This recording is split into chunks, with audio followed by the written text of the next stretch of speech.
श्री गणेशाय नमः। ऐसा गीत भजन पर आपका स्वागत है। माघ मास शुरू हो चुका है और पवित्र माघ मास में प्रातः स्नान करने का विशेष महत्व है। प्रातः स्नान करके माघ महात्म पढ़ने व सुनने से विशेष पुण्य की प्राप्ति होती है। इसी कथा श्रृंखला में हम आपके लिए ऐसा गीत भजन पर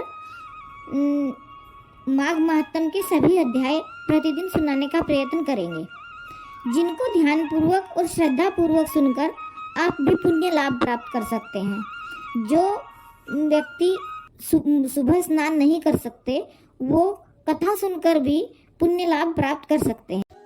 माघ स्नान महात्म 6वां अध्याय। पूर्व समय में सतयुग के उत्तम निषेध नामक नगर में हेमकुंडल नाम वाला कुबेर के सदस्य धनी वैश्य रहता था, जो कुलीन, अच्छे काम करने वाला, देवता, अग्नि और ब्राह्मण की पूजा करने वाला, खेती का काम करता था। वह गौ, घोड़े, भैंस आदि का पालन करता था। दूध, दही, छाछ, गोबर, घास, गुड़, चीनी आदि अनेक वस्तु बेचा करता था, जिससे उसने बहुत सा धन इकट्ठा कर लिया था। जब वह बूढ़ा हो गया तो मृत्यु को निकट समझकर उसने धर्म के कार्य करने प्रारंभ कर दिए। भगवान विष्णु का मंदिर बनवाया, कुआं, तालाब, बावड़ी, आम, पीपल आदि वृक्ष के तथा सुंदर बाग बगीचे लगवाए। सूर्योदय से सूर्यास्त तक वह दान करता।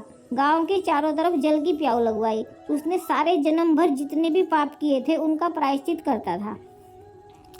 इस प्रकार उसके 2 पुत्र उत्पन्न हुए, जिनका नाम उसने कुंडल और विकुंडल रखा।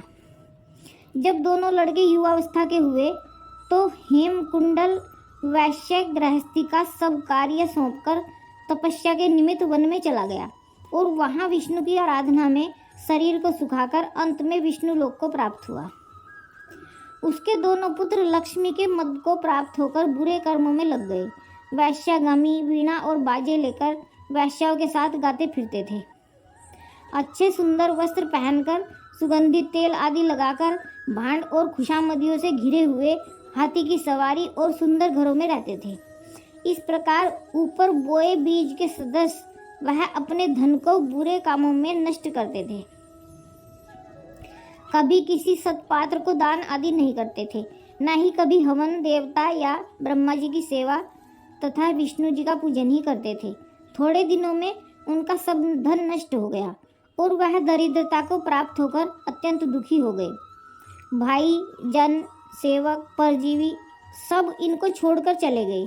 तब इन्होंने चोरी आदि करना आरंभ कर दिया और राजा के भय से नगर को छोड़कर डाकुओं के साथ वन में रहने लगे और वहां अपने तीक्ष्ण बाणों से वन के पक्षी, हिरण आदि पशु तथा हिंसक जीवों को मारकर खाने लगे।